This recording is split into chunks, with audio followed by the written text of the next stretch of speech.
আসসালামু আলাইকুম। এখানে সবকটাই মাস্টার প্লেট, এক একটা এক এক ব্র্যান্ডের মাস্টার প্লেট। তবে এখানে একটা মাস্টার প্লেট আছে, এই মাস্টার প্লেটটা দিয়ে আপনি 100% পাওয়ার আইসি এবং 100% চার্জিং আইসি আপনি করতে পারবেন। বাকি ভিডিওটা শেয়ার দিয়ে ওয়ালে রেখে দিন, কোন মাস্টার প্লেটটা কিনবেন আজকে আপনি ডিসাইড করে নিতে পারবেন।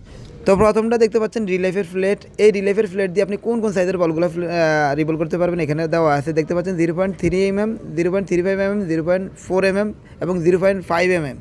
পরের প্লেটটিও দেখতে পাচ্ছেন কোকো ব্র্যান্ডের সেম রিলাইফের মধ্যে যা যা আছে এই প্লেটের মধ্যে তা 0.3, 0.4, 0.5 সেম একই সাইজের বল এই মেকানিক ব্র্যান্ডের এই প্লেটের মধ্যে 0.3, 0.35, 0.4, 0.5। তো এখন যে প্লেটটি দেখতে পাচ্ছেন এটা হচ্ছে মাইন্ডের একটা প্লেট। এটার মধ্যে একটা সাপোর্ট বেশি আছে 0.3, 0.35, 0.4, 0.5-এর পাশাপাশি এটার মধ্যে একটা বল বেশি আছে যেটা হচ্ছে 0.375। এখানে দেখতে পাচ্ছেন 0.375।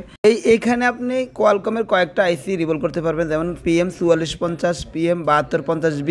তো এই আইসিগুলো আপনি অন্য কোনো প্লেট দিয়ে আপনি করতে পারবেন না, শুধুমাত্র এই প্লেটটা দিয়ে এই আইসিগুলো রিভল করতে পারবেন। অন্যথায় এই আইসি নতুন কিনতে হবে, আর না হয় এই আইসি ফেলে দিতে হবে। তো ভিডিওটি ভালো লাগলে অবশ্যই শেয়ার করে দেবেন আর আমার পেজটি ফলো করে দেবেন। প্রতিনিয়ত এই ধরনের ইম্পর্টেন্ট ভিডিও আমি আমার পেজে দিয়ে থাকি।